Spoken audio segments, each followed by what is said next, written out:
I never thought I'd be the kind of person who secretly records conversations. But when you're 17 and watching your father slowly disappear before your eyes while everyone else pretends everything is perfect, you do things you never imagined possible. My name is Lily, and this is the story of how I uncovered the truth that nearly destroyed my family, and how that truth ultimately saved what was left of it.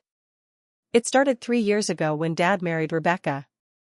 She was everything my late mother wasn't: polished, sophisticated, with perfectly manicured nails and a smile that never quite reached her eyes. Mom had been warm, chaotic, real. She'd died in a car accident when I was 12, leaving Dad and me to figure out life together in our rambling old house in suburban Connecticut. Dad owned a successful construction company that his father had built from nothing. Grandpa Joe used to tell me stories about starting with just a hammer and a dream, working 18-hour days to build something that would last. "Character isn't what you show the world, Lily," he'd say, his weathered hands gentle on my shoulders. "It's what you do when nobody's watching." When Rebecca entered our lives, she seemed like exactly what Dad needed. She organized his chaotic schedule, upgraded his wardrobe, and gradually transformed our comfortable mess of a home into something that looked like it belonged in a magazine. At first, I was grateful. Dad had been lost without Mom, and Rebecca brought structure back to our world. But something felt off from the beginning. It wasn't anything I could put my finger on initially. Just small things. The way she'd touch Dad's arm when he was talking, not affectionately, but possessively. How she'd redirect conversations whenever he mentioned expanding the business or taking on bigger projects. The subtle way she'd dismiss my opinions or redirect attention away from me when we were all together. Then there were the headaches. Dad had always been healthy. Never missed a day of work, never complained about anything. But 6 months after the wedding, he started having these debilitating headaches that would knock him out for hours. Rebecca was always there with the right medication, the perfect cup of herbal tea, the gentle suggestion that maybe he should take the day off. "You're working too hard, honey," she'd coo, stroking his forehead as he lay pale and exhausted on the couch. "Maybe it's time to let someone else handle some of the stress." That someone else turned out to be Marcus Fleming, Rebecca's old college friend who conveniently happened to be a business consultant. Marcus was smooth, charming, and had an answer for everything. He started showing up at our house for casual dinners that turned into 3-hour discussions about Dad's business practices. "You know, Tom," Marcus would say, cutting into his perfectly prepared steak, "the construction industry is changing rapidly. Companies that don't adapt get left behind. You need someone with fresh eyes to help you navigate these waters." Dad would nod wearily, massaging his temples. The headaches were getting worse, and with them came a kind of mental fog that scared me. My sharp, decisive father was becoming indecisive, dependent on Rebecca's gentle guidance for everything from what to wear to major business decisions. I started paying closer attention to the patterns. The headaches always seemed to hit hardest after Rebecca's specialties. The business discussions with Marcus always happened when Dad was at his most vulnerable. And Rebecca, sweet, caring Rebecca, was always there to interpret Dad's wishes when he was too tired to speak for himself. The first time I really suspected something was wrong was during a family dinner in late October. Dad was having one of his bad days, barely able to lift his head from the table. Marcus was there, of course, along with his briefcase full of documents that needed Dad's signature. "Just a few formalities, Tom," Marcus said smoothly. "Power of attorney paperwork, updated beneficiary forms. Standard stuff, but important to have in place given your health concerns." I watched Dad's hand shake as he reached for the pen. I can't focus on the details right now." "That's why you have us," Rebecca said sweetly, guiding his hand to the signature line. "We'll take care of everything." Something cold and sharp twisted in my stomach as I watched this scene unfold. Dad wasn't sick. Dad was being made sick. And in that moment, sitting at our dinner table surrounded by the people who were supposed to love and protect him, I realized I was probably the only one who could see what was really happening. That night, I went to my laptop and started researching. Symptoms of slow poisoning. Legal implications of power of attorney. Business takeover strategies. What I found made my blood run cold. Dad's symptoms matched several types of gradual poisoning. Small doses of certain substances over time could cause exactly the kind of cognitive fog and physical weakness he was experiencing. The business documents Marcus kept pushing were slowly transferring control of Dad's company to Rebecca and, by extension, to Marcus himself. But suspecting and proving are two different things entirely. I needed evidence. Real, undeniable proof that would stand up in court and convince Dad when he was lucid enough to understand. So I made a decision that went against everything I'd been taught about trust and honesty. I bought a tiny digital recorder online and started documenting everything. At first, it felt like playing detective in the worst possible movie. I'd hide the recorder in the kitchen when Rebecca was making her special teas, hoping to catch something incriminating. I'd leave it running during business meetings, tucked under couch cushions or behind picture frames. Most of the time, I got nothing but mundane conversations about grocery lists and weather. But persistence pays off, especially when you're dealing with people who think they're too smart to be caught. The breakthrough came on a rainy Tuesday in November. Dad was having another bad day, confined to bed with what Rebecca called a particularly severe episode. She'd sent me to school as usual, but I'd doubled back during lunch, claiming I felt sick. Our house was only a few blocks from the high school, and I had a spare key. I let myself in quietly, expecting to find Dad sleeping and Rebecca hovering nearby with her usual concerned expression. Instead, I heard voices coming from the kitchen. Rebecca's voice, and a man's voice that wasn't Dad's. Marcus. I crept closer, my heart hammering so hard I was sure they'd hear it. The recorder was already running in my pocket, a habit I'd developed over the past few weeks. He signed the last of the documents yesterday, Rebecca was saying. Her voice was different. Sharper. Cold. Nothing like the gentle, caring tone she used around Dad and me. Marcus, we need to speed this up. The girl is getting suspicious. Lily? She's just a kid. What could she possibly know? She's not stupid. She watches everything. And she's been asking questions about Tom's condition. Yesterday she wanted to know why he won't see a real doctor instead of just relying on my home remedies. I pressed myself against the wall, barely breathing. Look, the business transfer is almost complete, Marcus continued. Another month, maybe 2, and we'll have full control. Then it won't matter what anyone suspects. And Tom? There was a pause that stretched so long I wondered if they'd stopped talking altogether. Once the business is secured, his condition will unfortunately continue to deteriorate. These things happen with stress-related illnesses. Very sad, but not uncommon in men his age. The casual way he said it, like he was discussing the weather, made my knees go weak. They weren't just stealing Dad's business. They were planning to kill him. What about the daughter? Rebecca asked. She'll be grieving, traumatized, in need of guidance. Lucky for her, she'll have a caring stepmother to help her through the difficult transition. And of course, any inheritance will need to be carefully managed until she comes of age. They were laughing. Actually laughing about destroying my father and stealing everything he'd worked for, everything Grandpa Joe had built with his bare hands. I backed away from the kitchen as quietly as I could, my mind racing. I had it. I had them. But what now? Dad was too sick to think clearly, and who would believe a 17-year-old girl over 2 respected adults? That afternoon, I sat in my room staring at the small digital recorder, this tiny device that held the power to either save my father or destroy what was left of our family. Because once I used this recording, there would be no going back. No pretending everything was normal.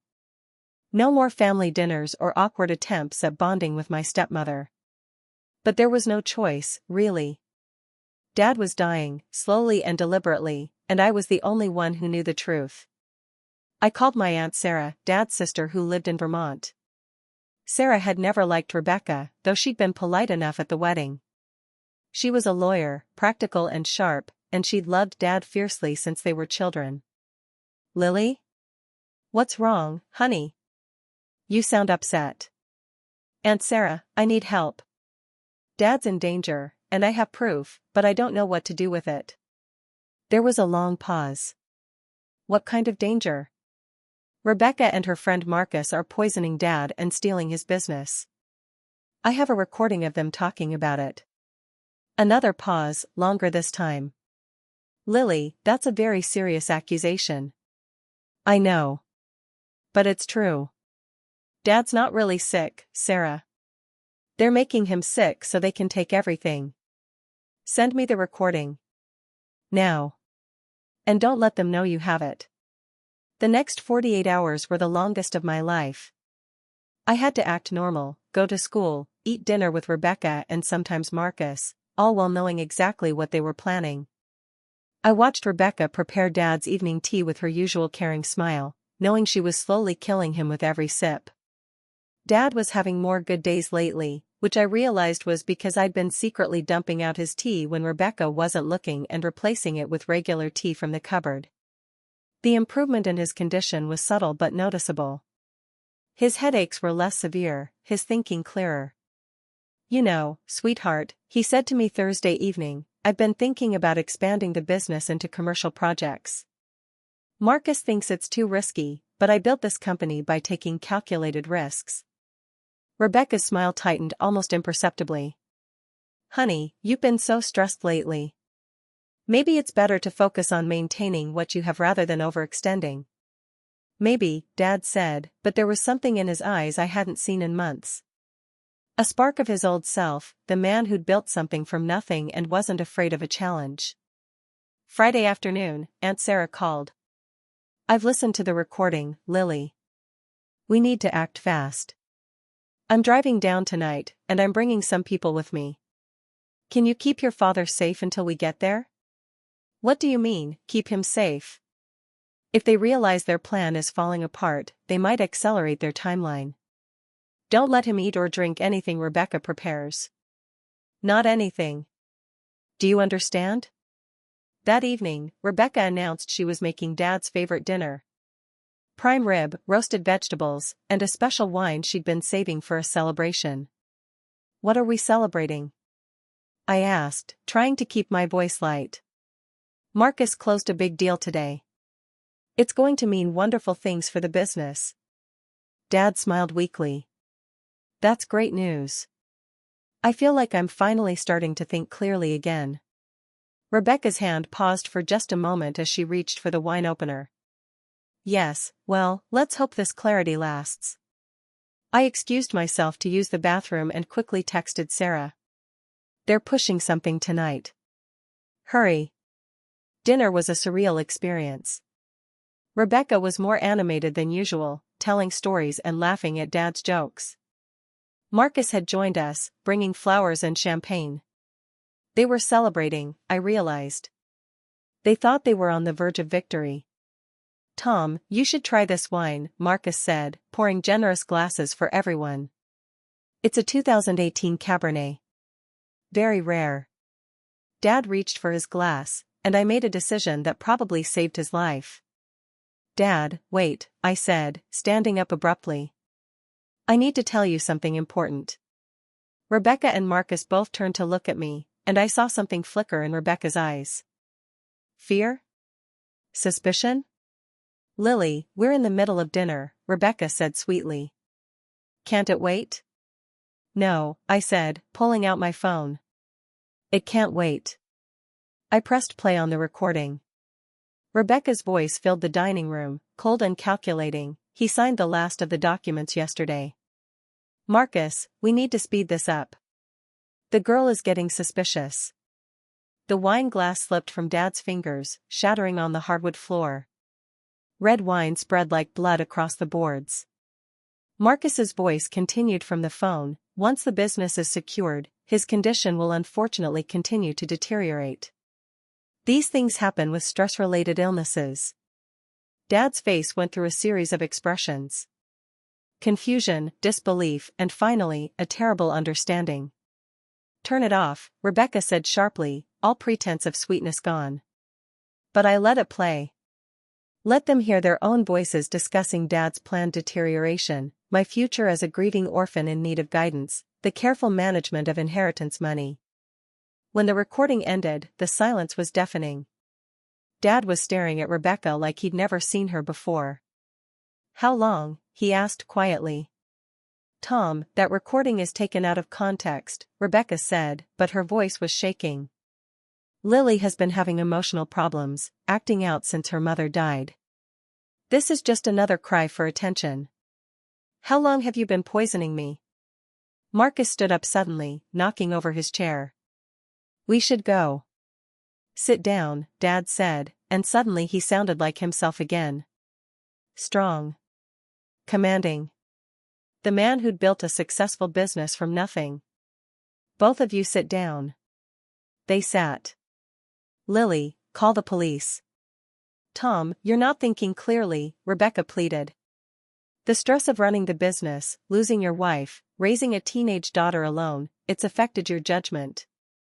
"My judgment is fine," Dad said.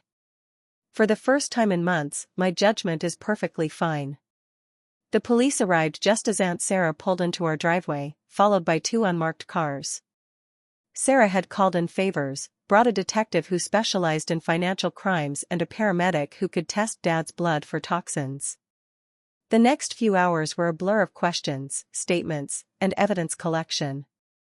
Rebecca and Marcus were arrested. The paramedic confirmed elevated levels of several substances in Dad's system that could cause his symptoms. The detective found evidence of the systematic business takeover, forged documents, and financial fraud. But it was the recording that sealed their fate. Their own voices, discussing murder and theft like a business transaction. Rebecca broke first. Faced with the evidence, she confessed to gradually poisoning Dad with small amounts of various substances mixed into his tea and food. The plan had been Marcus's idea, she claimed. She'd just been following his lead, thinking they could take over the business and then stop the poisoning once they had control. She actually seemed to believe this made her less culpable. Marcus tried to claim the recording was fabricated, that I was a disturbed teenager acting out grief and resentment. But forensic analysis proved the recording was authentic, and when faced with Rebecca's confession, his story fell apart. They were both charged with attempted murder, fraud, and conspiracy. The legal proceedings would take years, but they were held without bail. Dad recovered quickly once the poisoning stopped. Within a week, the headaches were gone. Within a month, he was back to his old self, making plans for business expansion and talking about the future with an energy I hadn't seen since before Mom died. "I'm proud of you," he told me one evening as we sat in the living room, finally able to relax in our own home. "What you did took incredible courage." "I was terrified the whole time," I admitted. "Courage isn't about not being scared, Lily. It's about doing what's right even when you are scared." It sounded like something Grandpa Joe would have said. The business survived, though it took months to untangle the legal mess Rebecca and Marcus had created. Dad had to buy back shares they'd fraudulently acquired, restructure contracts they'd manipulated, and rebuild relationships with clients who'd been confused by the conflicting information they'd received. But we did it together. Dad started teaching me about the business, explaining how Grandpa Joe had built it, how he'd expanded it, and how someday, if I wanted, I could be part of its future. "You don't have to decide now," he said. "But you should know that you have the same instincts that made your grandfather successful. You see things other people miss. You're not afraid to ask hard questions. Those are valuable qualities in any business." The trial was difficult. Sitting in a courtroom, listening to the details of how Rebecca had planned to kill my father, was surreal and horrible. But it was also empowering. I'd thought I was just a powerless teenager watching my family fall apart. Instead, I'd been the one person who could see the truth and act on it. Rebecca got 15 years. Marcus got 20. The judge said their crime was particularly heinous because of the breach of trust involved. They'd targeted a grieving widower and his teenage daughter, exploiting vulnerability and love for pure greed.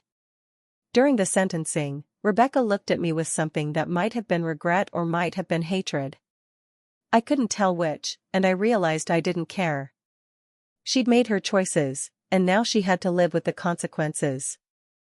Dad and I moved out of the house that had been tainted by Rebecca's presence.